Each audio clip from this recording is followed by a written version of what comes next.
예, 오늘은 17장 강의 자료 2번의 10페이지 그 중반부 계시록 11장 7절에서 13절부터 이 2번 자료 1시간 나누고 오늘 다시 해드린 3번 자료로 또 1시간 하고 이렇게 하겠습니다. 자, 계시록 11장 7절로 13절까지 들어갑니다. 예, 그들이 그 증언을 마칠 때, 이건 두 증인이 그 증언을 마칠 때 그 말이에요. 무적행으로부터 올라오는 짐승이 그들과 더불어 전쟁을 일으켜 그들을 이기고 그들을 죽일 터인즉 그들의 시체가 큰 성 길에 있으리니 그 성은 영적으로 하면 소돔이라고도 하고 애굽이라고도 하니 그들의 주께서 십자가에 못 박히신 곳이라. 여기 큰 성 길이었는데 예수님이 죽임당하신 곳은 물리적으로 예루살렘 성이었었죠. 그런데 그 예루살렘 성은 창세기에서는 에덴 동산이었었어요. 그런데 이제 그게 뱀의 소굴이 되었죠. 예. 독사 새끼들이 이제 권세를 주장한 것인데, 이제 영적으로 이걸 적용할 땐 소돔이라고도 하고 애굽이라고도 한다. 이 말은 큰 음녀인 큰 성 바벨론 세상 교계를 말한다, 그런 뜻이에요. 자, 백성들과 족속과 방언과 나라 중에서 사람들이 그 시체를, 증인들의 시체죠, 사흘 반 동안을 보며 무덤에 장사하지 못하게 하리로다. 여기 예수님은 죽임당하신 지 사흘 만에 부활되셨다 이렇게 돼 있죠. 그런데 여기서는 사흘 이제 반이라고 해서 한 주기의 절반을 앞뒤로 이렇게 나눈 기간을 의도적으로 기록한 거예요. 이 두 선지자가 땅에 사는 자들을 괴롭게 한 거로, 여기 땅에 사는 자들 이야기는 계시록 자체에서 하늘에 거하는 자들에게는 복이 있으나 땅과 바다에는 화가 있다라는 말씀을 상기시키는 말씀이에요. 바다에 거하는 자들이라는 건 세속 사람들을 말하는 것이고, 땅에 거하는 자들이라는 것은 기독교인들 믿는다 하나 세상적인 믿는 이들이다, 그 말이에요. 죽음을 기뻐하고 즐거워하고 기뻐하여 서로 예물을 보내리라 하더라. 3일 반 후에 하나님께로부터 생기가 그들 속에 들어가매, 여기 시차가 되어진 두 증인이 장사를 하지 못하게 했다는 건 음부에 내려갈 필요가 없는 데다라는 것을 의미하는 거고, 생기가 그들 속에 들어갔다라는 것은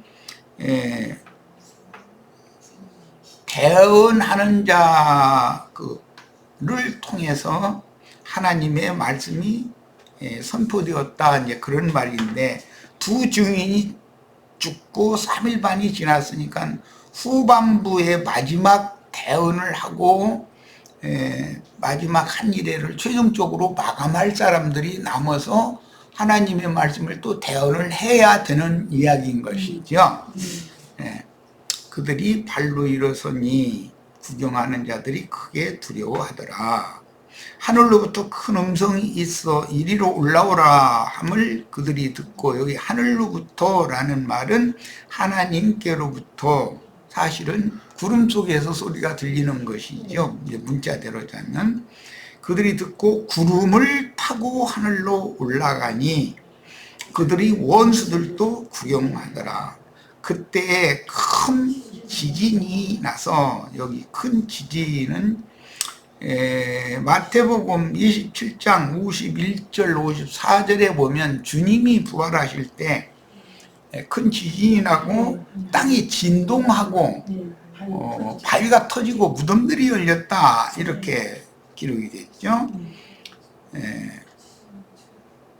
성 10분의 1이 무너지고 큰 성의 10분의 1이 무너진다라는 것은 거기에 이제 큰 성에 있던 자들이 도망 나올 자들이 있다라는 이제 그런 뜻이니까 그 중에서도 두 증인과 함께 승천할 자들이 큰 성에서 이제 나온다라는 말인 것이고, 지진에 죽은 사람이 7천이라, 여기 그 지진에 죽은 사람은 10분 1이 무너질 때 나온 자들이라는 것은 7천인데, 7천은 두 증인과 함께 영적으로 부활 승천한 사람들을 말하는 거고, 이제 남은 자들 이야기가 나오죠. 그 성의 남은 자들이 두려워하여 영광을 하늘의 하나님께 돌렸다. 이 말은 두 증인과 함께 이기는 자들의 승천 이후에도 남은 자들이 큰 성에도 세속교계 내에도 하나님의 백성들은 여전히 남아있을 수가 있다. 하나님의 백성들은, 그런 기독교계에는 끝까지 하나님의 백성들이 추수를 되는 이야기인데, 먼저 두 증인과 함께 승천할 자들 7천이 있고, 그 다음에 남은 자들 이야기가 있는데, 이 남은 자들 이야기는 나중에 계시록 뒤에 14장에 가보면 저희 주께서 예비한 것으로 이들이 도망 나올 사람들인 것이죠. 이제 그렇게 이들까지 나오면 큰 성은 10분만 무너지는 것이 아니라 전체가 다 무너져 버리는 것이죠. 이제 그런 그 흐름을 이해를 하시길 바랍니다. 자, 그 다음에 하늘의 하나님께 영광을 돌렸다는 것은 그들이 기독교 생활을 한 거에 대해서 뉘우치고 돌이켰다라는 뜻이죠. 자, 모세와 엘리야가 행한 능력은 계시록의 두 증인이 행했고, 두 증인은 자기 사명을 충성스럽게 수행한 후에 구름을 타고 승천하였는데, 이는 예수님이 앞서서 가신 그대로 하나님께 데려감을 받은 것입니다. 예수님이 아버지께로 데려가심을 받을 때 앞서서 사울길을 가신 것과 같이 구약시대의 모세와 엘리야가 행한 능력을 이 생에서 행하다가 제자들을 떠나 아버지께로 가셔서 영광을 얻으신 후에 그 영으로 재림하셨듯이, 제자들도 동일하게 주님이 앞서서 가신 그 길을 뒤쫓아갔다. 그런 뒤쫓아갔는데, 구체적으로는 이렇게 간 거죠. 엘리야가 앞서가고 엘리사가 뒤따라가는 이제 그런 그림을 여기서 영적으로 적용한 거예요. 그래서 데살로니가전서 4장 13절로 18절에서 증거하시기를, 앞서서 가신 형제들과 동일하게 구름은 그냥 한 뭉탱이만 가는 게 아니라 앞에 가는 구름도 있고 뒤따라가는, 흘러가는 거니까 한 방향으로, 그런 형상화한 표현인 거예요. 우리도 데려가심을 받고 앞서 가신 형제들과 동일한 방법으로 우리도 그 뒤를 뒤따라간다. 그런데 데살로니가전서에서는 우리 한글 번역으로는 함께라는 용어로 이렇게 번역을 했기 때문에 그 함께라는 용어를 좀 살펴볼 거예요. 주 안에서 자다 마지막 나팔 소리로 오실 주님께 이끌려 올라가서 세세토록 주와 함께 있을 것이라고 격려하여 요한복음 14장 1절로 6절 예언을 설명하셨습니다. 요한복음 14장에 보면 내가 아버지께로 앞서서 가서 너희를 위하여 처소를 예비하러 가는데, 처소가 예비되면 내가 다시 와서 너희를 나 있는 곳에 함께 있게 해주겠다라는 예언을 하셨는데, 이 말씀이 지금 제자들에게 역사상에 이루어진다, 지금 그 말이에요. 자, 그러면 그때 당시 제자들에게만 이루어지고 우리들은 소용이 없으면, 그건 이제 우리들은 말씀에 적응이 안 되면 그건 소용이 없는 일이겠죠. 그래서 서신서의 데살로니가전서 4장 13절로 18절에 형제들아, 자는 자들에 관하여는 2000년 동안 매 세대 천국 농사가 계속 심고 가꾸고 거두고 심고 가꾸고 거두고 거두어진 그 알곡들은 전부 음부의 낙원, 아브라함의 품에 다 데려감을 받아서 거기서 쉬면서 오는 부활을 기다리고 있기 때문에 그 수가 차면 이제 마지막 부활, 오는 부활이라고 성경에서 말한 이방인의 때를 종결하는 마지막 부활 때가 있겠죠. 그것이 오늘 계시록에서 말씀하신 계시록 11장 이후에 이제 말씀하시는 증인들의 승천과 그 이후에 남은 자들의 비밀스러운 양육과 승천, 이렇게 성경에 계시록에 계시가 되고 있습니다. 이제 그 계시록을 읽는 그런 눈이 열려야 되겠어요. 자, 형제들아, 자는 자들에 관하여는 너희가 알지 못함을, 여기 형제들은 현세에 살아서 데살로니가 교회에 생활하는 형제들을 얘기하는 거고, 자는 형제들이라는 건 앞서가신 형제들이 되겠죠. 너희가 알지 못함을 우리가 원하지 아니하노니 이는 소망 없는 다른 이와 같이 슬퍼하지 않게 하려 함이라.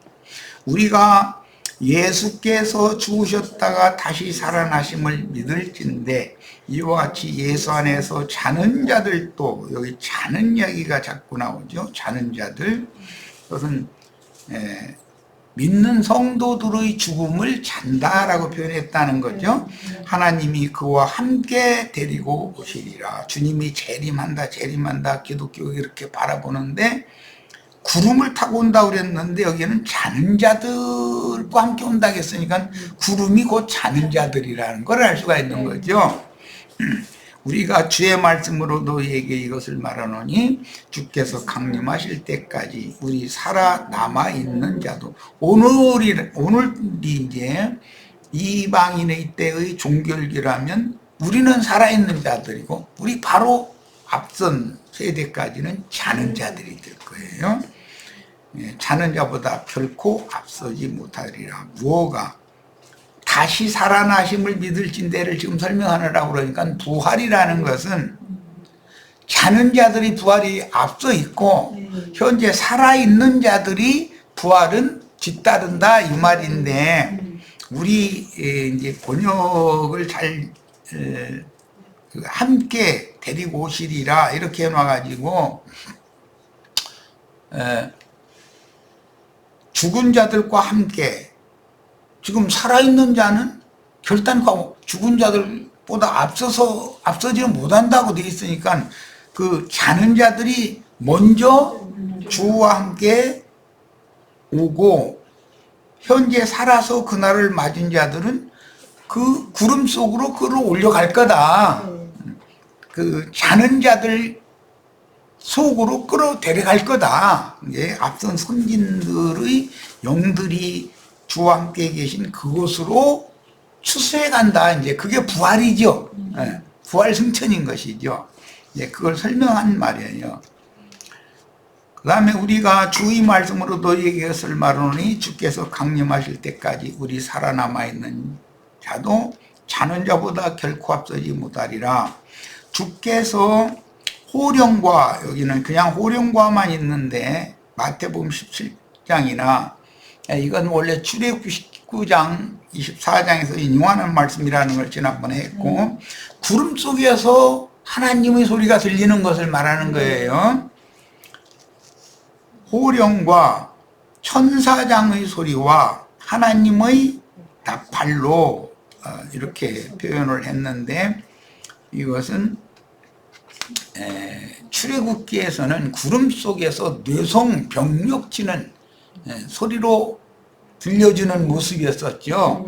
그러니까 그런 시내산에 주님이 강림하실 때 구름 속에서 뇌성 병력 소리가 점점 나팔 소리가 크게 들리는 것으로 이렇게 말씀이 기록이 되어 있어요. 그래서 형상화한 뇌성 병력 소리라는 것은 사실은 하나님의, 주님의 호령, 천사장의 소리, 하나님의 나팔 소리라고 세분화해서 이해가 되도록 표현을 했는데, 이것은 하나님의 나팔소리라고 하는 것은 하나님의 주님의 호령과 천사장의 소리를 증인들이 대언하는 것이 하나님의 나팔소리다 이렇게 말한다는 거예요.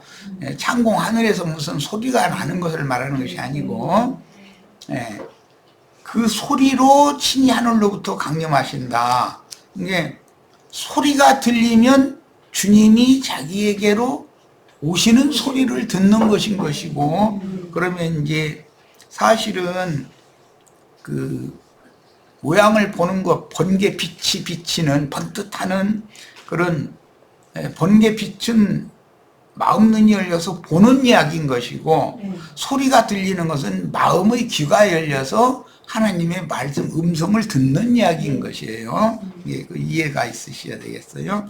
하늘로부터 강림하시리니 그리스도 안에서 죽은 자들이 먼저 일어나고, 그 후에 우리 살아남은 자들도 그들과는 먼저 일어난 자들이죠. 그들과에게 함께라고 우리 번역에는 번역했는데, 여기 쉰이라는 그 헬라어, 이것은 상황을 말하는 거예요. 부사로, 전치사로 사용하지 않고 부사로 사용해야 되는데, 우리 번역은 전치사로 사용을 하다 보니까 마땅히 할 말이 없으니까 그렇게 함께라고 그러는데, with라는 이 말은 같은 상황에서, 앞선 선진들이 신앙생활을 신실하게 하다가 주님의 데려감을 받았고 그들과 함께 오시는 주님, 그런 모습과 같은 상황으로 우리도 신앙생활 신실하게 하다가 데려감을 받고 그 구름 속에서 구름이 되어서 주님과 함께 온다, 그런 뜻이단 말이에요. 지금 설명이 쉽지가 않네. 그 다음에 구름 속으로 끌어올려 공중에서 주를 영접하게 하시리니 그리하여 우리가 항상 주와 함께 있으리라. 여기 또 함께가 나왔죠. 이 함께라고 하는 용어는 헬라어는 건 하마라는 그 용어인데, 이것은 초등학생들이 어디 소풍을 갈 때 이렇게 짝을 져서 끼리끼리 이렇게 가는 그런 끼리끼리 그런 것과 같은 뜻이에요. 그래서 이제 그 영문으로는 together라고 되어 있죠. 그러니까 어떤 모임에 함께, 그 모임에서 말씀을 추구하고 신앙생활을 신실하게 하던 사람들이 단체적으로 수가 벼치든지 다 죽임을 당하면 함께가 되겠죠. 그런 뜻과 같은 용어예요. 그러므로 이러한 말로 서로 위로하라. 마지막 추수라는 건 이렇게 하는 거기 때문에 이런 표현들이 어렵죠. 그래서 데살로니가전서 4장 18절 본문에서 함께, 이 쉰이라는 용어는 주 안에서 자는 성도들과 살아서 그날을 맞은 성도들의 부활과 승천의 순서를 지금 말씀하시는, 앞서 간 자들보다 현재 살아서 그날을 맞은 자들이 결단코 앞설 수가 없다라는 걸 설명하는 중에 함께 해놨으니까, 앞선 자들과 내가 어떻게, 살아있는 자들은 함께인데도 사실은 다르다라는 말이죠. 설명이 이게 쉽지 않지. 그래서 순서상 앞서간 자들이 반드시 앞서고 살아서 그날 맞은 자들은 뒤따르는데 상황은 함께다, 그런 말이니까 좀 설명이 어렵죠. 우리나라 말이 헬라어 말을 잘 표현한다라는 것은 그게 좀 난해한 부분들도 있다는 걸 알 수가 있어요. 그날을 맞은 성도들의 부활과 승천의 순서를 말씀하시는 중이므로 같은 과정이나 같은 방법으로 라는 뜻이지, 시간적으로 똑같다 꼭 그것만을 말하는 건 아니다. 앞선 자들보다 살아있는 자들이 결단코 같을 수는 없다라는 것을 앞에 설명하는 중이니까. 즉 주 안에서 자다가 먼저 일어난 성도들처럼, 또는 저희와 동시에 다시 올 때는, 오는 세상으로 다시 올 때는 동시에 와야 함께. 그런데 거두어가는 것은 순서가 다를 수밖에 없는 거죠. 쉽게 설명하자면 그런 말이란 말이에요. 앞서 가신 선지들처럼 우리도 대리감을 먼저 받아야 되는 거고 다시 오시는 때는 함께 오는 것이고 그런 말이란 말이에요. 자, 부활의 때에는 반드시 순서대로 부활하여 승천하되 음분학원에서 주 안에서 자던 성도들이 먼저 일어나고 살아서 그날을 맞은 성도들은 죽자마자 음부로 내려가지 않고 두 증인은 음부에 내려가지 않았죠. 장사를 하지 않았다고 그랬으니까 내려가지 않고 그 증인들처럼 승천을 할 것이고 재림에 참여할 것이다 라는 말이다. 그러니까 함께라는 이 용어를 의미를 잘 이해를 하셔야 돼. 문맥 전체의 흐름에 따라서 말하고자 하는 의도를.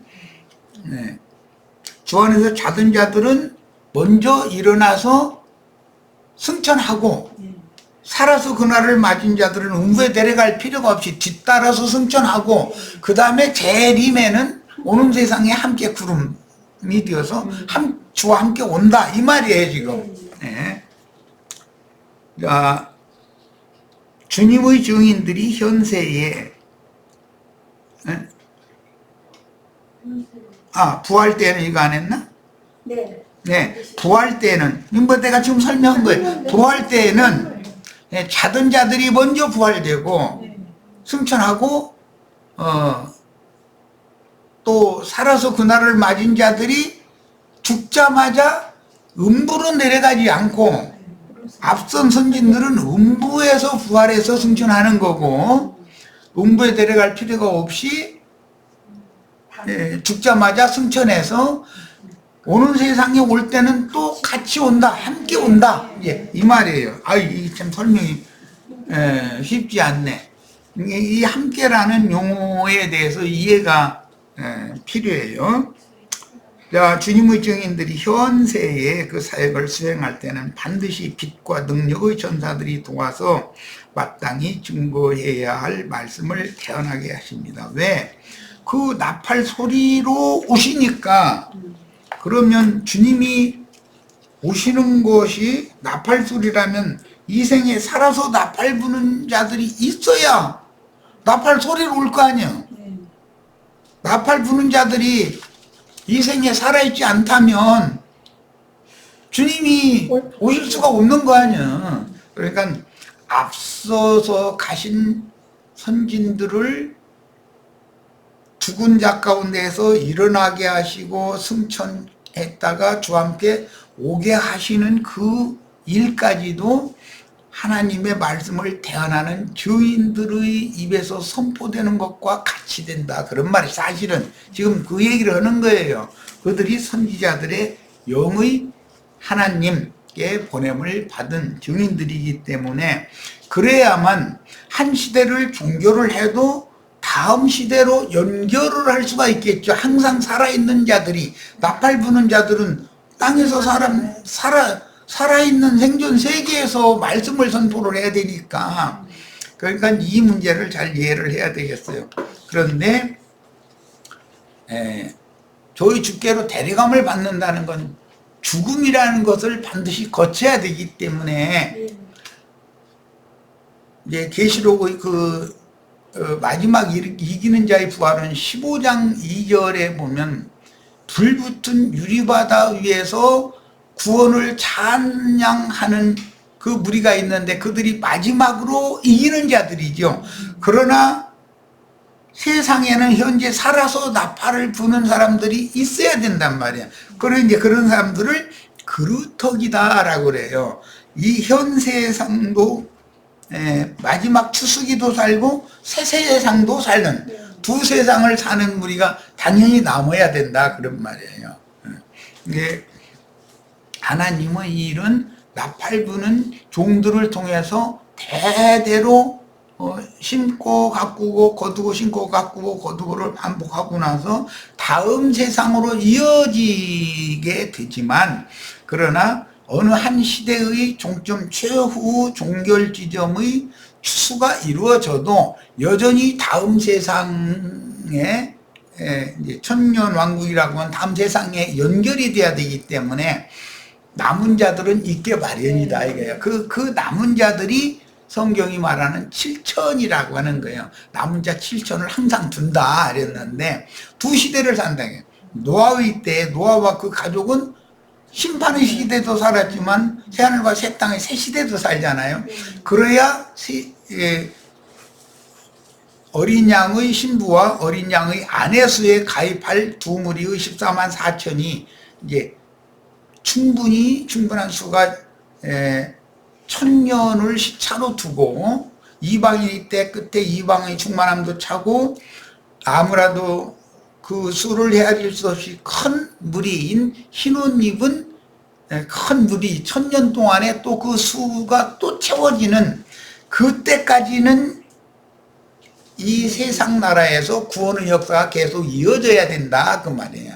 그 다음에 이제 그 1000년이 찬 후에는 이제는 이제 더 이상은 구원받을 육체가 없는 것이죠. 왜냐면 복음 전할 자들이 땅에 남아있지 세상에 남아있지 않다는 뜻은 이제는 더 이상 하나님이 구원은 없다라는 말인 것이니까 지금 내가 이제 설명한 이 말을 잘 기억하시고 혹시 우리는 죽어도 다음 세대를 이어갈 사람들을 위해서 우리 특히 젊은이들 학생들한테 전도하는 일을 게을리하시면 안 되겠어요. 왜?